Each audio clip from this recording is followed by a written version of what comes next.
네, 감사합니다. 예전에 목사님들이 하는 그냥 농담 비슷하게 했었던 이야기 중에 싫어하는 요일하고 시간 이 날씨가 있다 그럽니다. 우리 목사님들이 가장 싫어하는 요일하고 날씨는 언제인지 아십니까? 네. 예, 수요일 맞습니다. 날씨는요? 비 올 때, 네, 예. 어, 수요일 날 성도분들이 많이 안 나오시는데 거기다 비까지 와버리면은 거의 수요일 날 그 예배 참석하시는 분들이 뭐 큰 교회들이야 뭐 그래도 그냥 나오시는 분들이 있지만 작은 교회들은 너무 이제 안 나오시니까 이제 이런 이야기가 예전에는 요즘은 수요 예배를 이제 안 드리는 교회들이 많기 때문에 이제 이런 이야기도 많이 안 하긴 하는데요. 우리들이 이제 그 농담에는 이제 우리가 이 상황에 따라서 교회를 참석하고 안 하는 게 이제 변동이 있으니까 이제 그런 이야기를 했었던 것 같습니다. 요즘은 그 1,000원짜리가 얼마의 가치가 있는지 모르겠습니다. 제가 그 목동에서 이제 부목사로 있을 때 그 교회가 노숙자분들을 위해서 매주 한 번씩 이제 오시면은 그때 1,000원인가 아마 그 드렸던 것 같아요. 예, 명절 때는 한 5천에 10,000원 정도 해당하는 선물 드렸었던 걸로 기억하는데요. 그 1,000원을 받으시려고 노숙자분들이 그 제가 있던 교회가 그 목동 그 이대 목동병원 앞에 있었거든요. 거기에 있는데 그 보통은 한 200분에서 300분 정도가 매주 오셨었거든요. 명절 때는 한 500분 넘게 이제 오셨었고요. 근데 그분들이 오시는 거 보면은 차 타고 오지 않습니다. 다 걸어서 들어오십니다. 예, 교통비도 그렇고 아마 이분들의 또 행색이나 이런 것들이 아마 그 대중교통 이용하기도 좀 불편한 그 여러 가지 면들이 있어서 그랬을지 모르겠는데 그 1,000원을 받기 위해서 얼마의 시간을 걸어오시냐면은요. 그 영등포나 이런 데서 오시는 분들은 2시간, 뭐 어떤 분들 두세 시간 말씀하시더라고요.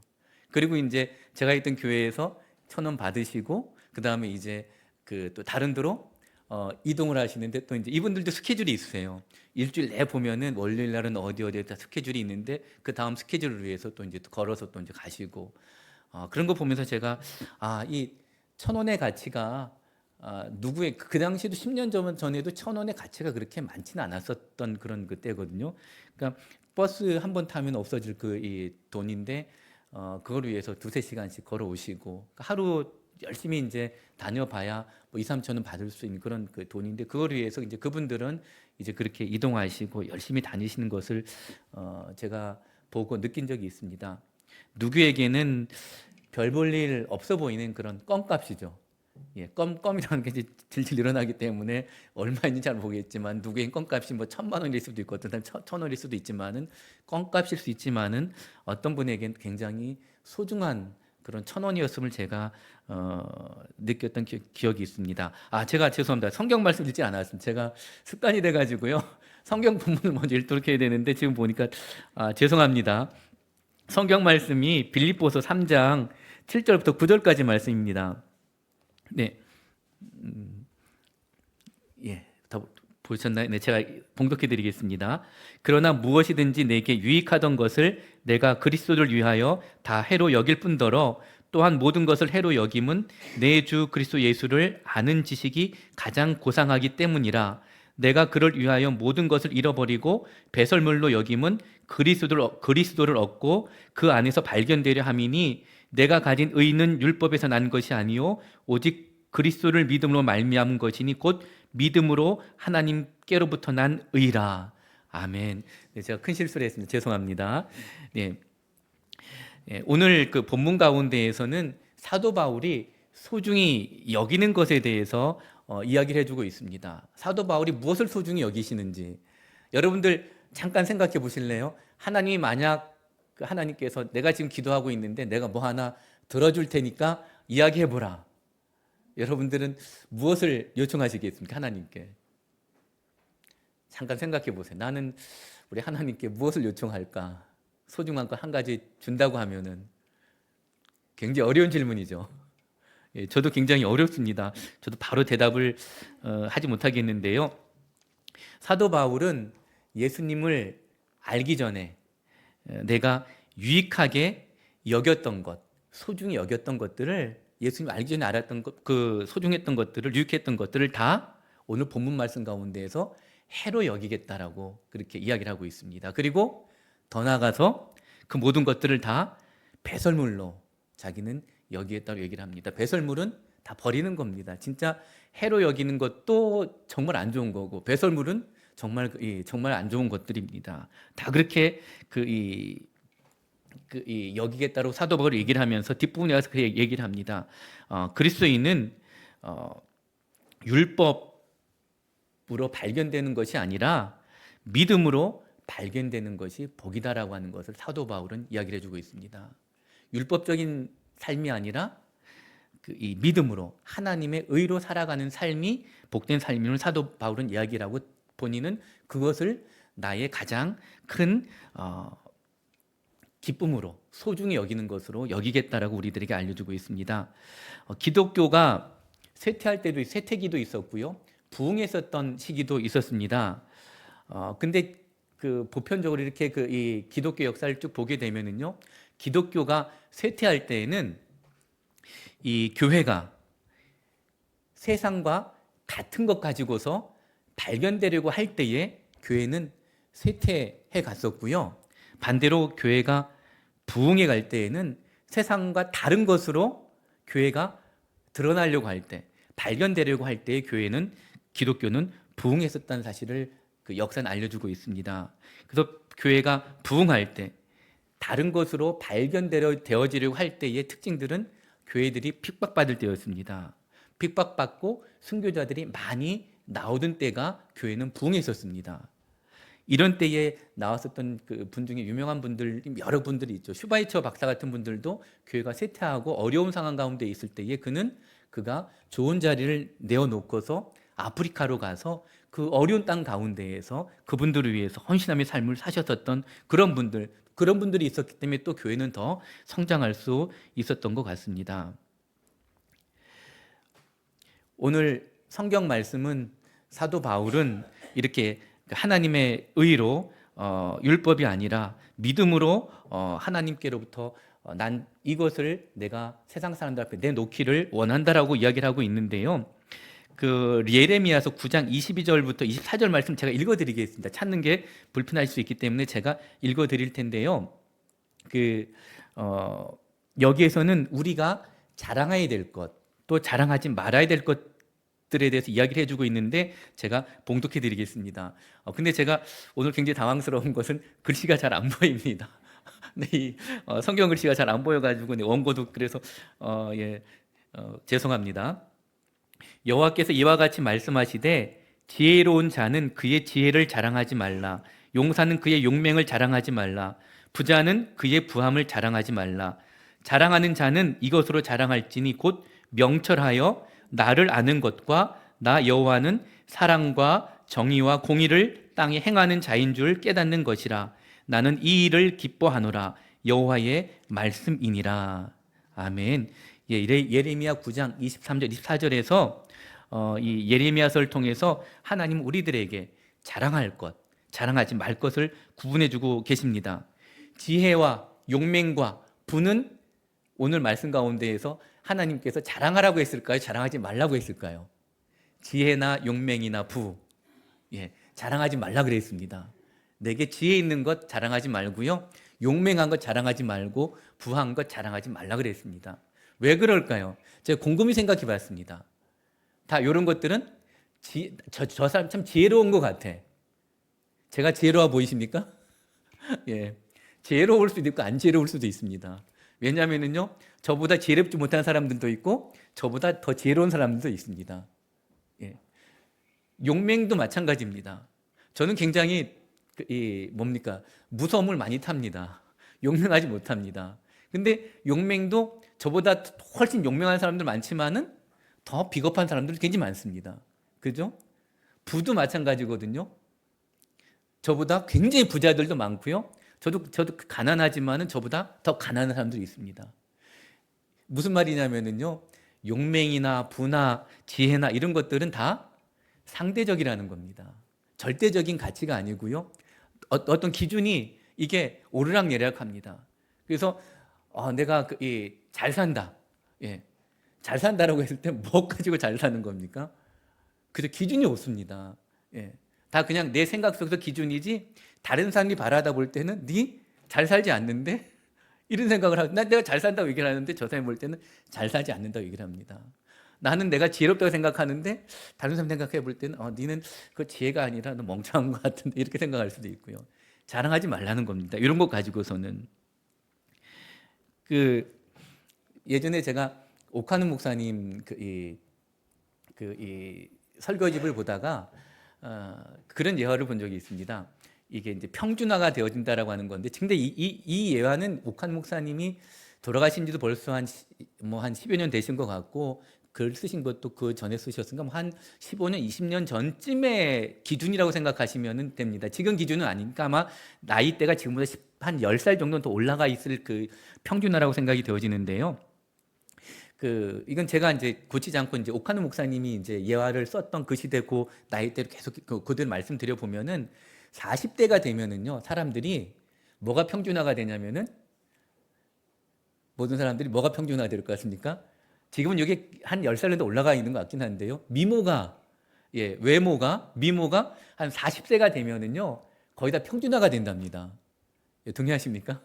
예, 아무리 찍어 바르고 뭐 관리하고 그래도 40대 정도 되면, 지금 한 45세, 50대 정도 되면은 아무리 노력해 봐도 늙어가는 거는 마찬가지일 수밖에 없습니다.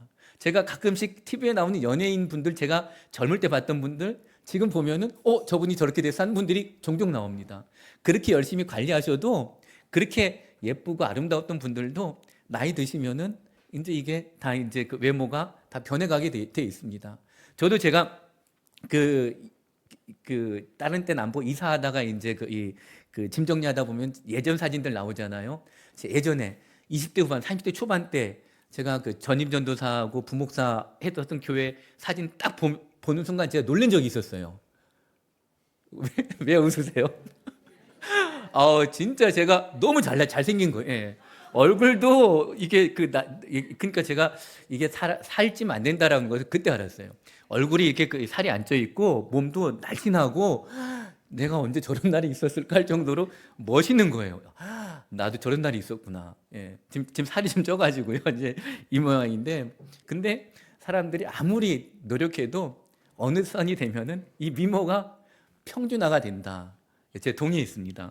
그리고 50이 되면 평준화가 되는 것이 있습니다. 50이 되면은 오카노 목사님이 뭘 가지고 평준화 됐다고 말씀하셨을까요?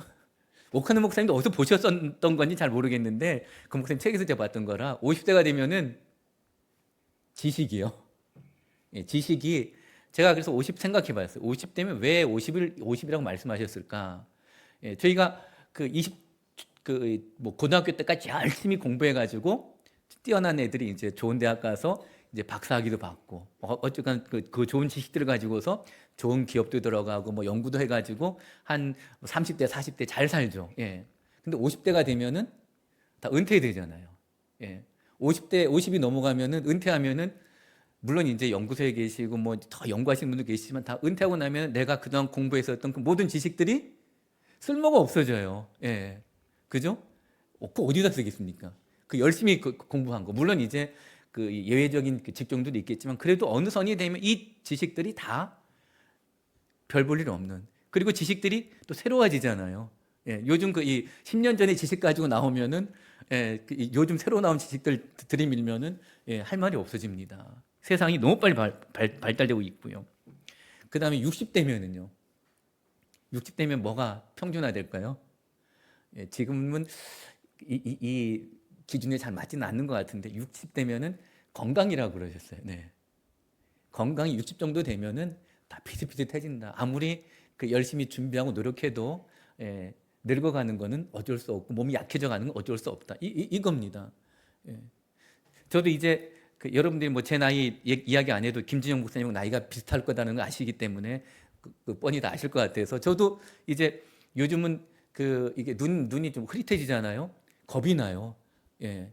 또 귀가 잘 안 들리면은 차 타고 가다가 소리가 잘 안 들려. 그러면은 깜짝깜짝 놀랍니다.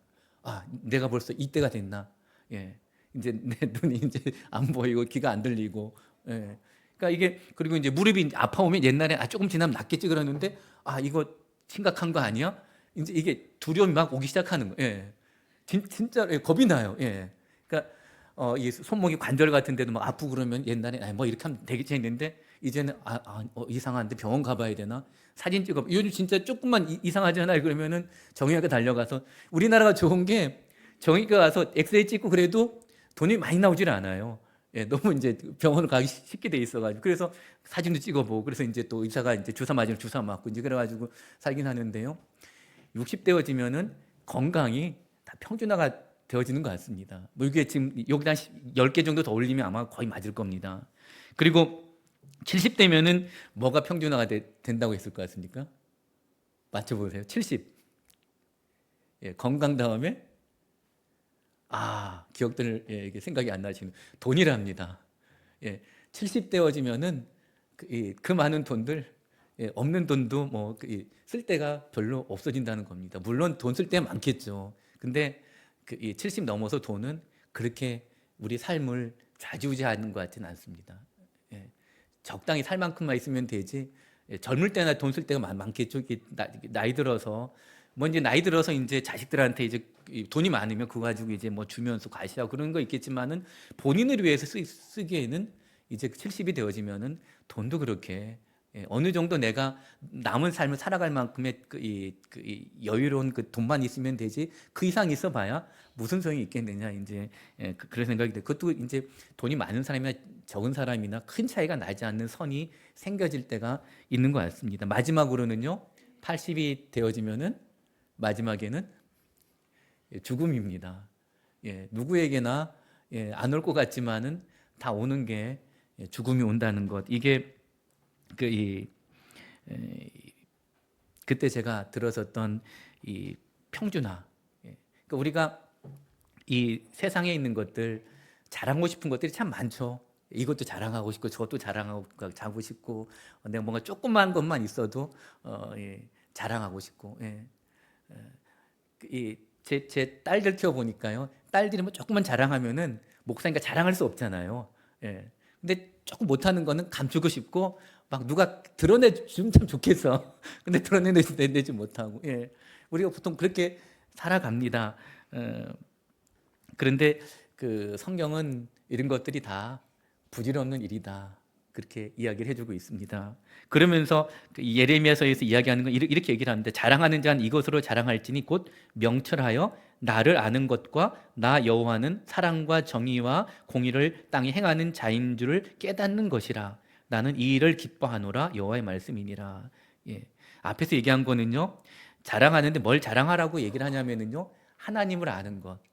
이걸 자랑하라고 얘기를 하고 있습니다. 하나님이 어떤 분이신지 알고 그분에 대해서 자랑하라고 이 얘기를 합니다. 여러분들 교회가 자랑할 것들이 많이 있습니다. 그죠? 자랑할 것들이 많이 있는데 세상 것 가지고 자랑하잖아요. 우리 교회 성도들 많아. 돈도 많아. 교회도 멋있어. 이런 거 가지고 자랑하면은 사람들이 감동받을까요? 묻습니다. 왜냐하면요 세상하고 똑같기 때문에. 교회하고 세상하고 똑같으면은 그게 무슨 교회가 되겠습니까? 세상하고 다른 게 있어야죠. 세상에도 다 큰 거, 잘 줘놓은 거, 좋은 것 이런 것까지 자랑합니다. 사람들 딱 크게 놓고 막 위협 수준으로 갑니다. 근데 그거는 다 세상하고 똑같은 겁니다. 그냥 세상 것 가지고 자랑하면 뒤에서 다 욕만 먹게 되어져 있습니다. 교회는 무엇을 자랑해야 됩니까? 교회는 하나님 자랑하는 곳입니다. 하나님의 은혜를 자랑하는 곳입니다. 하나님의 사랑을 자랑하는 곳이 교회입니다. 여러분들 하나님이 축복해 주시기 때문에 세상에서 제일 가는 것들이 하나님 섬기는 사람들이 대부분 다 할 것 같지만은요. 잘 생각해 보면은요. 우리나라에서 그런 생각 제가 해본 적이 있어요. 우리나라에서 최고 부자들 중에 하나님 믿는 사람들이 누가 있을까? 제가 지금 우리나라 10대 재벌이 누군지 잘 모르겠어요. 순위를 잘 모르겠는데 우리나라 10대 재벌들이 있잖아요. 제가 지금 확인 안 하고 오긴 했는데요. 우리나라 10대 재벌들 가운데 하나님 믿는 사람들이 있나요, 없나요? 제가 예전에는 10대 재벌들 중에 하나님 믿는 사람들이 없었던 걸로 알고 있거든요. 그죠? 10대 재벌들 가운데 하나님 믿는 사람들이 없습니다. 예. 하나님 믿으면은 다 잘 돼야 된다라고 하는데 최고로 잘 된 사람들이 하나님 믿는 사람들이 없어요. 예. 우리가 세상적인 기준 가지고 자랑하면은 세상에서 우리들이 그냥 쭈그라들 수밖에 없습니다. 우리들은 뭘 자랑해야 되냐면은요, 하나님을 자랑해야 됩니다. 그게 우리들이 가져가야 될 그런 이 모습입니다. 아까도 말씀드렸지만은 역사적으로 교회가 쇠퇴하던 시기에는 교회가 뭘 자랑하고 있었냐면은요, 건물에 집중했습니다. 교회 건물을 어떻게 하면 더 아름답게 지을까? 예, 더 크게, 아름답게, 웅장하게, 더 좋은 것 갖다 놓을까? 여기에 집중했습니다. 근데 제가 얼마 전에 유튜브 보다가 깜짝 놀란 게 있습니다. 유럽에 지금 있는 그 교회 건물들이 너무너무 아름다운 건물들이 많잖아요. 여러분들 이제 저는 아직 가보진 못했는데 많은 분들이 유럽에 가면은 가는 건물들 가운데 상당수가 교회 건물들이라고 하거든요. 유네스코에 등재되어 있는 건물들도 상당수가 있는데 지금은 그 건물들이 굉장히 문제래요. 예. 처치곤란이래요. 예. 사람들도 예배도 드리지 않고 그냥 건물들만 덩그러 있으니까. 그러니까 유네스코에 등록되지 않은 건물들 가운데도 크고 화려하게 지은 건물들이 굉장히 많은데 지금 유럽에 있는 교인들이 교회에서 다 빠져나갔기 때문에 교회가 교회로서 쓸모가 없는 거예요. 예. 팔리지도 않고. 그러니까 그렇다고 이 교회 건물들을 부술 수도 없고 문제가 된다는 거죠. 예. 아름답게 졌지만 그걸 아름답게 져서 하나님을 높이려고 그랬는지 아니면 본인들을 높이려고 그랬는지 모르지만은 그런 것들이 이제는 쓸모가 없는 그런 것들로 돼버리고 만 것. 건물은 건물일 뿐입니다. 건물 자체가 하나님이 아니거든요. 교회라고 하는 것 단어 자체도 교회가 건물을 얘기하지 않는다고 우리가 수없이 배우잖아요. 그죠? 하나님 믿는 사람들의 모임 자체가 교회라고 성경은 얘기를 해주고 있습니다. 교회 건물 자체는 그냥 예배당일 뿐이고요. 교회는 우리가 하나님 믿는 사람들이 모여있는 그 모임 자체가 교회거든요. 이 교회 초창기 때 로마의 압제를 피해서 다 지하로 들어가서 불 속에서 카타콤 안에서 예배드렸던 사람들 건물이 있었습니까? 아니거든요. 사람들끼리 모여 두세 사람 모여서 거기서 몰래 그냥 조용히 소리도 지르지 못하고 그냥 간절히 기도드렸었던 그런 교회가 정말 멋진 교회죠. 예. 그러니까 이 땅에 수없이 많은 아름다운 교회들이 있는데 아름다운 교회들은 잘 들어가지 않습니다. 근데 그냥 교회 건물만 번쩍번쩍하는 그런 교회들이 드러나고 있을 뿐입니다. 제가 예전에 있었던 교회가 갔는데요. 제가 그 교회에 부임해가지고 부목사로 부임해가지고 가서 전도대라고 하는 걸 맡은 적이 있습니다. 교회가 큰 교회다 보니까 전도대 인원만 해도 100명이 됩니다. 교회에서 이제 전도 훈련 받고 전도하러 가는 사람들. 그런데 제가 가기 전에 그 교회에 문제가 생겨서 분쟁이 있어가지고 엄청나게 싸웠던 교회입니다. 그래서 이제 이 전도대에서 이제 전도하러 가야 될 지역을 택하는데 우리 전도대원들이 교회 근처로는 안 가려고 그래요. 왜 그런 줄 아세요? 교회 주변 사람들이 다 알아요. 이 교회가 얼마나 심하게 싸웠는지. 경찰까지 와서 경찰차까지 와가지고 싸움을 말리느라고. 예, 교회는 크게 져가지고 그 지역에서 가장 큰 교회였는데 그러니까 이 교인들이 창피하다고 우리 교회 이런 걸 가도 전도 못한다고 멀리 가자 그래요. 예, 그래서 그때 제가 있을 때 항상 전도하러 가면 교회차 가지고서 제가 여기 행신동까지 온 적이 있었어요. 예, 제가 요즘 다니다 보니까 여기가 그때 와서 우리가 전도했던 지역인데 예, 교회에서 떨어진 지역으로. 예, 아무리 교회를 크게 짓고 교인이 많아도 그 안에 살아계신 하나님이 역사하지 않는 그런 교회는요 창피할 뿐입니다. 예, 그 교인들 스스로가 창피하다고 다른 데로 가자고 그렇게 얘기했던 그 모습을 제가 지금도 기억을 합니다. 우리들 살아가면서 우리 성도들이 집중해야 되는 것이 분명히 있습니다. 우리들이 자랑해야 될 것들이 분명히 있습니다. 그런데 이 세상적인 것 자랑해가지고 우리들이 그게 얼마나 갈까? 예, 그죠?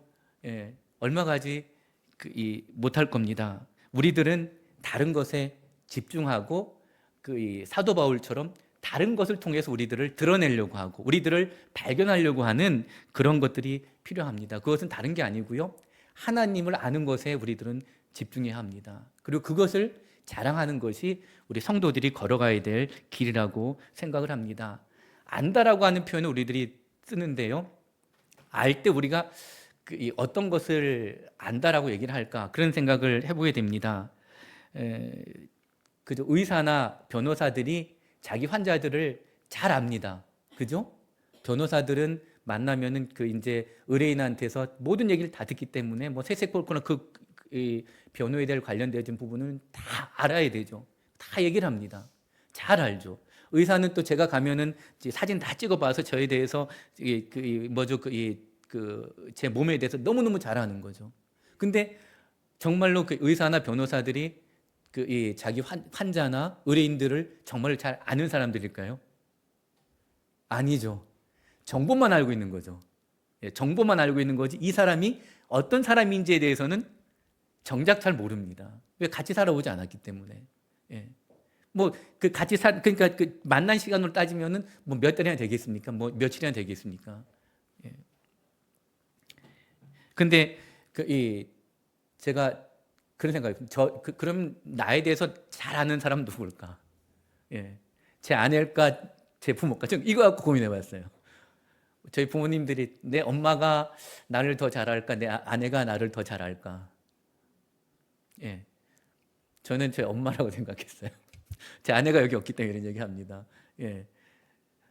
저를 더 사랑하는 사람이 저를 더 많이 압니다. 예. 오랫동안 많은 관계를 맺고 오랫동안 나를 많이 사랑하시면서 나를 이렇게 알아와 준 분이 저에서 너무도 잘 아십니다. 예.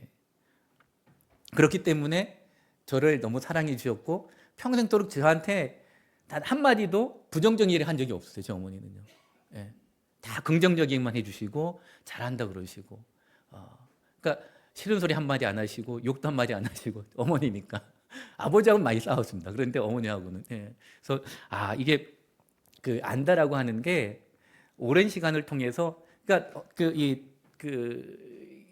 다른 사람들은 제 키를 이렇게 재봐야 알겠지만 제 어머니는 대충 그냥 사람 온 걸로 제가 키가 대충 얼마다라는 건 아실 거고 여러 가지 면에서 오랫동안 관계를 맺어오면서 관계 속에서 알아온 그 알미 진정한 알미 되어집니다. 그래서 우리가 하나님과의 관계도 저는 그렇게 생각을 합니다. 하나님하고 우리가 인격적인 교제를 한다라고 하는데 참 저는 그 단어가 가지고 굉장히 제가 고민 많이 해봤어요. 어떻게 해야 인격적인 그런 관계를 우리가 하나님하고 맺을 수 있을까?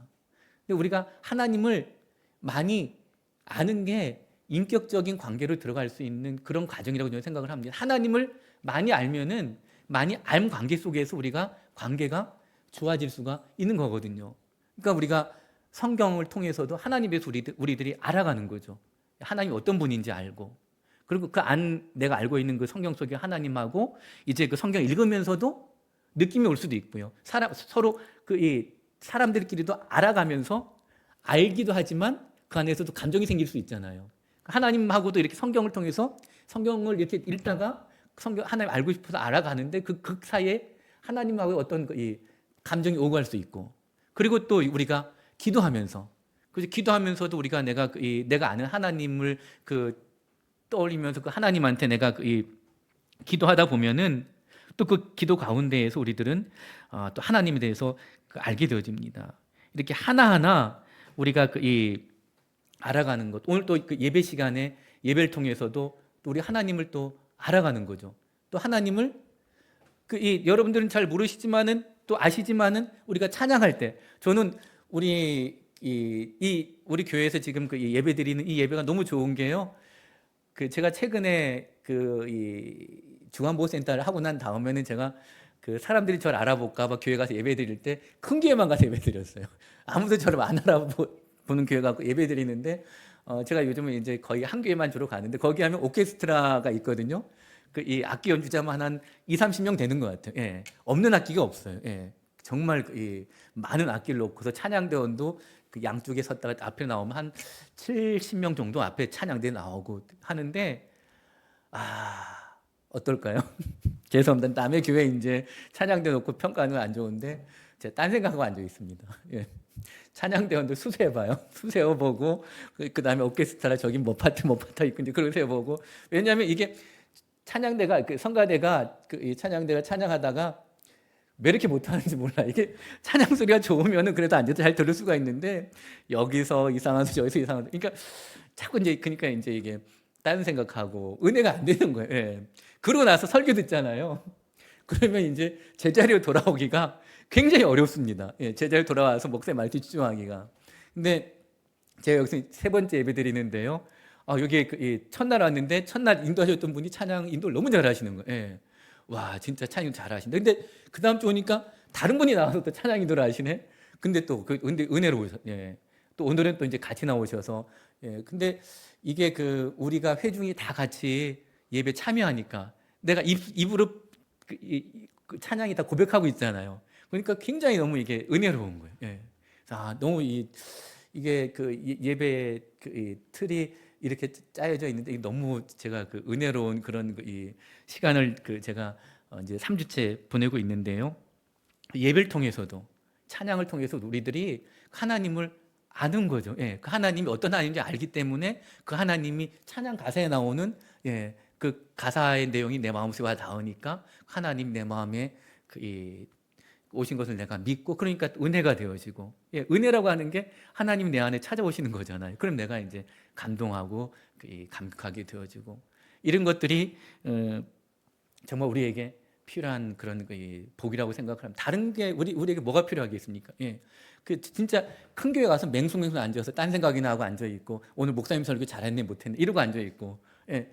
목사니까 은혜 받으러 가거든요. 그런데 꼭 나올 때는 평가하고 나오고 있어요. 예. 오늘 그래서 제가 참 회개도 많이 하는데요. 우리가 정말 우리 하나님이 원하시는 게 뭔지, 하나님이 좋아하는 게 뭔지, 그래서 우리 하나님을 아는 게 참으로 중요하고요. 그 아는 하나님을 우리가 자랑할 수 있으면 참 행복하겠다고 생각합니다. 그래서 성경은 하나님을 잘 알라라고 얘기를 하고 있고 하나님을 사랑하고 하나님을 증거하라고 얘기를 하고 있습니다. 하나님 아는 것을 잘 못해갖고 망한 집안이 성경에 나오면 잘 아는 것처럼 사무엘서에 나온 엘리 제사장 집안의 두 아들들이 하나님을 멀리했었죠. 예. 하나님께 드리려고 하는 제사상에 올라갈 떡들 지들이 먼저 먹고 또 거기서 이제 수종도는 여인들을 막 뭡니까 이제 강간도 하고 이래가지고 문제가 심각했어요. 근데 엘리 제사장이 이 아들들을 그냥 내버려뒀어요. 결국은 그 집안이 제사장 집안인데 망해버리고 말았습니다. 우리가 우리나라의 교회가 무척 부흥했습니다. 그죠? 무척 부흥을 해가지고 많은 사람들이 우리 하나님께서 우리나라를 특별히 축복해 주셨다라고 그렇게 많이들 이야기를 했습니다. 그래서 저는 그런 생각을 했었어요. 예, 맞겠다라는 생각했는데 어느 날 보니까 하나님 믿는 사람들이 많으면 복을 많이 주셔야 되는데 아프리카나 남아메리카나 제가 유튜브 보다가 각 나라별로 이제 기독교인들 수, 비율 이런 거 따져 보니까요. 아프리카 쪽에 하나님 잘 믿는 나라들이 너무 많아요. 근데 무진장 가난해요. 남아메리카 쪽에도 하나님 믿는 사람들이 많은 나라들이 있는데 우리나라보다 믿는 인구도 더 많고요. 교인 수도 더 많고 비율적으로도 더 높아요. 굉장히 높아. 저는 우리나라가 굉장히 높은 줄 알았는데 확 밑에 내려가 있더라고요. 예. 아니 이게 뭘까 이런 생각을 했어요. 예. 하나님을 믿는다 그래서 저는 그래서 그런 생각을 해요. 우리가 하나님을 믿는 게 복 받으려고 죄송합니다. 혹시 또 이게 또 제가 이런 말씀 드리고 하면 안 될지도 모르겠는데 저는 복 받으려고 하나님 믿지 않았었거든요. 예. 그냥 하나님이 좋아서 그냥 믿는 거고 하나님의 사랑에 감사해서 하나님을 믿고 살아가는 거지 내가 하나님 믿어서 더 잘 살아보겠다. 제가 더 잘 살려고 했으면 신학대가 안 갔죠. 중간에 빨리 포기했죠. 예. 신학교 와서 목사하면 가난한데 예. 지금도 저 가난하거든요. 근데 가난한 게 예수님 믿으면서 하나도 부끄럽지가 않아요. 예. 그러니까 주간보센터를 하면 사람들이 다 잘 살 거라 생각을 해요. 저는 지금 제가 여기 가까운 교회에서 부목사로 마무리하면서 교회를 나오면서 제가 집이 없잖아요. 사택이 없어서 제가 임대 아파트를 신청했었어요. 나오면서 그리고 이제 전세로 힘들게 전세 얻어서 살다가 그다음에 이제 임대 아파트 됐다 그래서 원흥 쪽에 제가 임대 전세 주택이요. 너무 좋아요. 저희 네 식구인데 살기 딱 맞는. 예. 근데 임대 아파트 사는 거나 가난하게 사는 거나 하나도 부끄럽지가 않아요. 예. 왜냐하면 나는 하나님이 좋아서 이 길을 택했고 이 길을 평생 삶을 살아가기 때문에. 예. 그죠? 아까 저기 하나님의 자녀된 그 나오는데 제 자녀된 것이 행복이라고 그랬는데요. 제가 그 생각했어요. 난 우리 부모님 만나 행복하다. 하나님 만나 행복하다. 근데 한 가지 우리 딸들이 아빠가 목사여서 행복할까? 그 고민은 들어서. 예. 나는 우리 부모님 만나 행복한데 예, 우리 자녀들은 내 딸들은 아빠가 이제 그 목사여가지고 정말 행복할까? 이 생각은 제가 해보았습니다. 근데 예, 이게 가난해서 불행하지 않거든요. 예, 가난하다고 예, 멸시받는 것도 아니고 또 부자라고 잘 사는 것도 아니고 하나님이 이걸 알기 때문에요. 우리 믿는 사람들이 기준이 예수 믿으면 다 잘 된다. 예, 다 건강해진다. 다 부자가 된다. 이게 아니잖아요. 그죠? 예, 우리 뭐 여기 다 아시는 그 내용들이니까 우리는 하나님을 알기 때문에 행복한 겁니다. 하나님의 사랑을 내가 받고 있기 때문에 우리들은 행복합니다. 근데 저는 단지 제가 고민하다가 그건 한번 해본 적이 있어요. 예. 우리나라가 왜 특별히 복을 받을까? 진짜 우리나라는 진짜 특이하게 복 받는 나라거든요. 제가 10여 년 전 봤던 기사 중에 이런 기사가 있었어요. 받던 나라에서 주는 나라. 예. 우리나라가 다른 나라한테 원조를 받았었잖아요. 6.25 이후에. 그런데 다른 나라의 원조를 받은 나라 중에서 다시 그 나라가 잘 되어져가지고 다른 나라한테 원조를 해준 나라는 아직까지 한 나라도 없대. 제가 그때 제가 알았던 시점까지는 없었다고 제가 이 기사를 봤거든요. 지금은 모르겠습니다. 예. 몇 년 전까지도 이제 이렇게 다시 원조를 해주는 나라는 없는 걸 알고 있는데 제가 그러면은 그때 목사님들이 다 우리나라가 잘 살게 된 이유가 우리나라가 예수님을 잘 믿어서 하나님 복 주셨다고 그랬거든요. 근데 저는 항상 그거에 대한 저는 의문점이 있었어요. 예. 예. 하나님이 잘 믿으면 다 부자 되게 해주면은 교회 나오면 다 부자가 돼야 되는데 다 부자가 아니신데 나도 가난한데 목사가 가장 부자가 돼야 되는데 왜 목사가 가난할까? 예. 근데 제가 최근에 들어서는 뭐 이게 정답은 아닙니다. 제가 이제 요즘 주 5일 근무제잖아요. 예, 주 5일 근무제인데 저는 주 6일을 근무하고 있습니다. 월요일부터 토요일까지 하루도 안 쉽니다. 그것도 센터에 가서 대충 일하지 않고요. 저희는 센터가 작은 센터라 아침부터 저녁까지 아침에도 운전하고 저녁에도 운전하고 낮에도 프로그램도 제가 일주일에 뭐 몇 개씩 하고 열심히 하루 종일 움직입니다. 토요일까지 일합니다. 주일날은 제가 진짜 주일은 안식을 취합니다. 정말 교회 가서 예배 드리고 그다음에 하루 종일 잘 쉬는 그런 안식을 취하는데 제가 문득 떠오른 게 있었습니다. 제가 처음에 이제 전임 전도사하고 부목사 했을 때 교회가 그때가 주 5일제가 아마 그게 제가 한 30살 때쯤이었으니까 지금부터 한 거의 30년 전 얘기거든요. 그때 주 5일제 얘기가 나왔었거든요. 근데 담임 목사님이 부목사들한테 하나씩 이제 과제를 줬어요. 주 5일제 관련되어진 교회에 미친 영향에 대해서 다 발제를 해오라고. 근데 저는 어디 걸 해왔냐면은 일본의 이제 기사를 제가 이제 스크립해가지고 이제 연구를 했는데요. 그때 이제 그게 나오더라고요. 주 5일제가 되더라도 교회는 영향이 없다. 그 당시에 이제 교회에 영향이 많을 거다라고 해가지고요. 전원교회가 막 이 부흥을 일으킬 때였었고, 심지어 어떤 이 대형교회 목사님은 신대원 와가지고 무슨 설교까지 하고 가셨었냐면요. 이제 앞으로 교회가 토요일 날이나 금요일 저녁에 예배 드리는 교회도 나올 거다. 예, 그걸 받아들여야 된다. 그래서 저희도 그때 이제 주 5일제가 되어지면은 그렇게 될 줄 생각했었는데, 근데 그때 이제 자료를 보니까 일본에서 나온 자료인데 영향이 안 미쳐진대요. 이유가 그때 두 가지였어요. 하나는 주말 되면 길거리에 너무 막힌다는 거예요. 교통 혼잡 때문에 사람들이 쉽게 빠져나가는 거를 자주 못한다. 그리고 매주 놀러 갈 만큼의 돈들이 없다. 예, 정답이 없거든요. 예, 그래서 제가 그때 목사님하고 부목사인데 전 그때 발제를 했었거든요. 근데 돈도 많지도 않고, 그러니까 매주 놀러 갈 만큼의 돈도 없었고, 그리고 이제 주일마다 이제 막히니까 올라오는데 제가 저희 고향집이 강원도인지 원통이에요. 부모님들 뵈러 이제 시골 갔다가 주일 오후에 오면은요, 강원도 저쪽 속초나 양양에서 올라오는 이 고속도로가요. 어디죠? 저기 가평유기소부터 이 서울까지는 뭐 완전히 주차장입니다. 주일마다. 요즘 좀 덜해졌는데 그러니까 한 번 내려갔다 오는 게 뭐 주일날 뭐 한 시간 뭐 집까지 원래 보통 2시간 걸리는데 한 5시간 6시간 걸릴 때 많았었기 때문에 그 어쨌거나 이제 전 근데 예, 제가 드리고 싶은 얘기 이거였습니다. 그런데 주 5일째 그걸 생각하다가 그때 제가 이 부목사로 있을 때 교회 우리 집사님들 생각이 났거든요. 저희는 월요일 날 쉬었거든요. 목사들은 월요일 쉬었잖아요. 그런데 우리 이 집사님들은 또 장로님들은 성도님들은 주일날 와가지고 하루 종일 봉사하시는 거예요.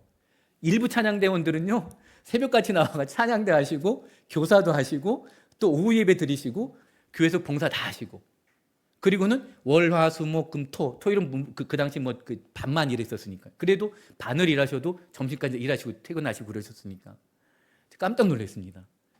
야, 저는 진짜 우리나라 교회가 대단한 교회였구나. 제가 이 일 하면서 알았던 거예요. 제가 6일을 일하면서 주 6일 일하고 7일째 일하는 거는요 안 돼요. 쉬어야 돼요. 근데 그거를 그때까지 우리 한국 교회 성도님들이 해 오셨던 거예요.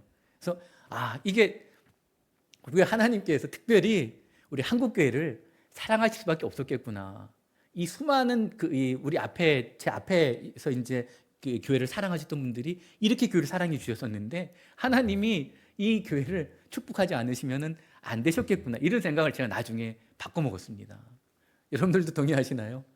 정말 대단한 일이셨어요. 예. 그땐 제가 몰랐습니다. 그렇게 일을 안 해봤어요. 저는 월요일날 당연히 쉬었었는데 근데 교인들은 단 하루도 쉬지 않으셨던 거예요. 그걸 제가 사회생활 안 해봤었기 때문에 몰랐었던 겁니다. 예. 우리 믿는 사람들에게도 당연히 환난이 있습니다. 가난도 올 수가 있고요. 아픔도 올 수가 있습니다. 어려움들이 올 수가 있습니다.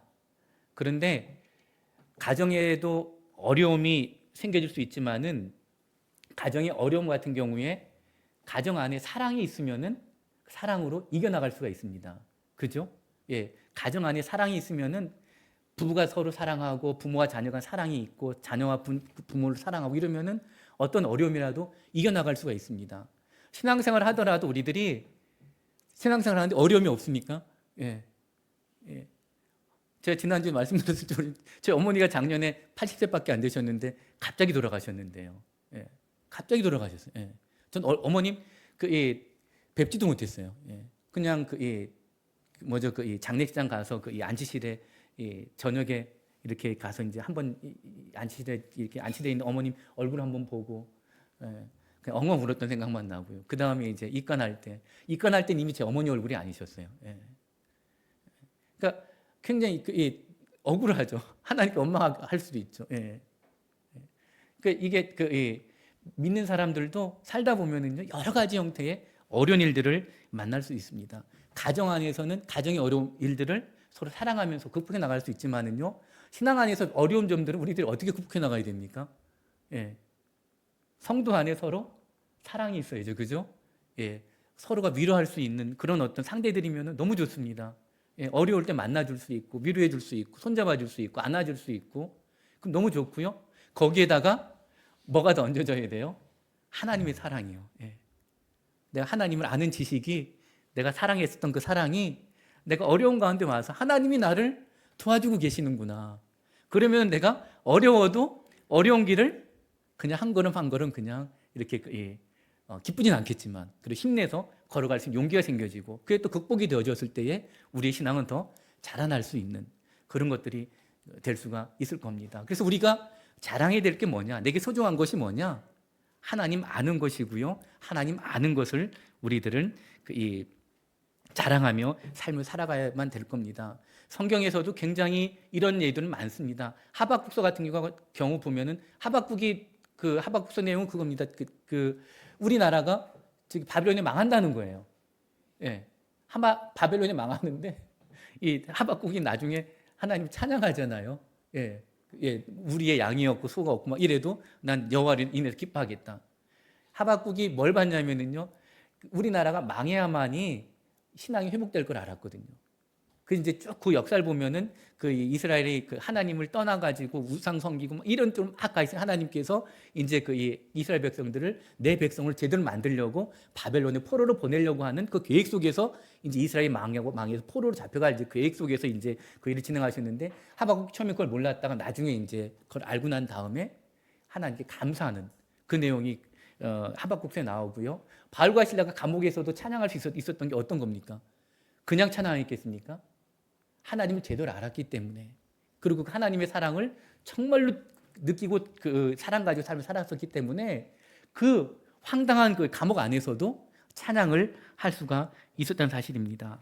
다니엘은 그리 아니하실지라도, 그렇게 해주지 아니하실지라도 나는 하나님 편에 서겠다라고 하는 이런 것들이 오늘 이 시대에 우리가 가져야 될 신앙이라고 생각합니다. 내가 정말로 자랑해야 될 게 뭐냐? 내 마음속에 품어야 될 게 뭐냐? 내가 정말 알아가야 될 것이 뭐냐? 하나님을 알아가야 되고요. 그리고 그 하나님을 자랑하며 삶을 살아갈 수 있는 여러분들 됐으면 좋겠습니다. 제가 시간 좀 갔지만은 죄송합니다. 제가 최근에 제가 얼마나 어리석었는지를 깨달았던 게 뭔지 아세요? 제가 60이 다 됐잖아요. 근데 제가 얼마나 철없이 살았냐면은 이제 저희 두 딸들이 이제 큰애는 제주도 대학교 3학년이고요. 막내가 이번에 대학을 들어갔어요. 근데 이제 제 딸이 대학을 들어가면서 대학 등록금을 가져오잖아요. 근데 감사하게도 이제 저희가 절반은 이제 이 나라에서 등록금이 다 이제 대주고 이제 절반을 이제 제 딸들이 이제 그 장학금을 받기도 하고 이제 또 요번에 처음으로 이제 등록금을 내보긴 하는데 등록금 용지를 제가 딱 보는 순간에 아차했습니다. 제가 3남매였는데 그 시골에 저희 부모님들이 3남매를 다 대학을 보내주셨어요. 근데 저희 아버님 월급이 정말 작으셨었거든요. 택도 없는 돈이셨는데 3남매 다 그 당시엔 장학금이 없었어요. 3남매 다 대학 보내시고 기숙사비 다 보내주시고 생활비 보내주시고 어떻게 하셨을까? 상상이 안 가는 겁니다. 제가 울었어요. 등록금 용지 보고서. 이 60에 대해서 이걸 이제 깨닫는 이 철없는 아들이 이게 정말 우리 부모님이 정말 대단한 분이셨구나. 이 나이에 깨닫습니다. 그럼 제가 하나님에 대해서 목사로 삶을 살아왔지만은 내가 하나님을 얼마나 잘 알고 있을까? 그런 생각을 해보게 됩니다. 하나님의 사랑이 극크신 사랑이라고 하는데 내가 알고 있는 사랑은 있긴 있는데 내가 부모님을 알긴 아는데 정말 큰 덩어리가 있는데 못 보고 있었던 거죠. 당연히 여겼었어요. 철이 없었던 거죠. 이제야 깨닫습니다. 신앙도 제가 그런 생각을, 내가 하나님을 안다고 하지만은 내가 하나님 나라 갈 때까지 모르겠구나. 다 모르겠구나. 그 사랑을 내가 어찌다 알 수가 있겠는가. 그런 생각을 해보게 됩니다. 그래서 지금도 하나님의 사랑을 깨달을 수 있으면은 너무너무 감사한 거고 좋은 거고 또 그 사랑 가지고 이 세상을 또 힘있게 살아가고 가난해도 좋고 힘들어도 좋고 병이 와도 좋고 진짜 병이 와도 좋은 제 신앙이면 참 좋겠다는 그런 기도는 가끔씩 합니다. 아프신 분들 너무 많이 보기 때문에 아직까지 제가 크게 아프지 않아 봤기 때문에 내가 병이 왔을 때도 내가 그걸 감당해낼 수 있을까? 정말 여기 어르신들처럼 요양원까지 가게 됐을 때도 내가 행복하게 내가 그 요양원 생활을 감당해 나갈 수 있을까? 그런 힘이 있어야 되는데 아직은 잘 모르겠습니다. 우리가 부모님의 사랑을 깨닫는데 평생을 살아와도 그걸 잘 못 깨닫는 것처럼. 또 한 가지 더 있었어요. 저희 어머니, 돌아가신 어머니, 작년 봄이었나 집에 갔는데 딸기를 사오셨어요. 저희 여동생하고 둘이 이제 주일날 갔는데 딸기 사오셨는데 이따만한 붉은 이 통에 이제 딸기가 있는데 딸기 하나에 그때 28,000원인가 주고 사셨다는데 제가 세봤어요. 딸기가 26개가 들어있는데 28,000원에 사셨대. 딸기 하나에 1,000원짜리예요. 근데 제 어머니가 돈을 너무 아끼시는 분이시거든요. 근데 자식들 왔다고 그걸 사고 오신 거예요. 여동생하고 같이 가면서 그 얘기하면서 작년에 이제 제가 이제 고향을 떠나왔었던 그런 기억이 있는데요. 부모님들의 사랑은 그런 사랑이잖아요. 근데 자식들이 알아요? 모르죠. 근데 내가 이제 나중에 대해서 하나씩 알아가는데 다 알아가도 다 못 깨닫습니다. 하나님의 사랑 우리가 얘기하지만 안다고 하지만은요, 우리가 죽을 때까지 잘 모릅니다. 하지만 그 사랑을 우리들이 하나씩 깨달아 갈 때마다 우리들은 그분께 너무너무 감사하고 가까이 다가가고 제가 아버지의 그 사랑, 어머니의 사랑을 깨달아 가면서 부모님이 더 소중해지시는 거죠. 살아계신 안 계시든 간에 우리에게 다가오신 하나님, 예수님 이 땅 가운데 우리에게 보내주신 그 하나님의 사랑이 얼마나 크고 놀라운지를 우리들이 평생토록 깨닫고 알아가고, 그리고 그 사랑 때문에 우리들이 행복한 그것이 또 우리 삶 가운데 가장 소중한 것이 될 수 있는 여러분들 삶이 되시길 바라겠습니다. 함께 기도하겠습니다. 하나님 감사드립니다. 이 험한 세상 가운데에 우리 하나님께서 우리를 찾아와 주시고 우리들을 인도해 주셔서 참 고맙고 감사드립니다. 하나님, 우리가 일평생 살아나가면서 힘들고 어렵지만은 하나님의 사랑을 깨닫게 해주시고 그 사랑으로 인하여서 이 세상이 참 살만한 세상임을 느끼며 삶을 살아갈 수 있는 우리들이 될 수 있게 도와주시고, 특별히 내가 알고 느끼고 배우고 깨달은 그 사랑을 내 옆에 있는 사람들에게 조금씩 나누어주며 살아갈 수 있는 복된 삶이 될 수 있도록 하여 주시고, 특별히 우리 하나님의 사랑을 이 땅 가운데에서 최고로 자랑하며 삶을 살아갈 수 있는 복된 우리들이 될 수 있도록 하나님 축복하여 주시길 원합니다. 지금은 우리 주 예수 그리스도의 은혜와 하나님 아버지의 그 크신 사랑하심과 성령님의 인도하시고 또 사랑해 주심이 오늘 이전에 나와서 하나님 말씀 듣고 또 이 세상에 나가서 또 하나님 뜻대로 삶을 살아가려고 다짐하고 달려나가는 모든 성도들 위해, 또 그들의 가정 위에, 또 그들의 또한 생업 위에 함께 하시기를 간절히 축원하옵나이다. 아멘.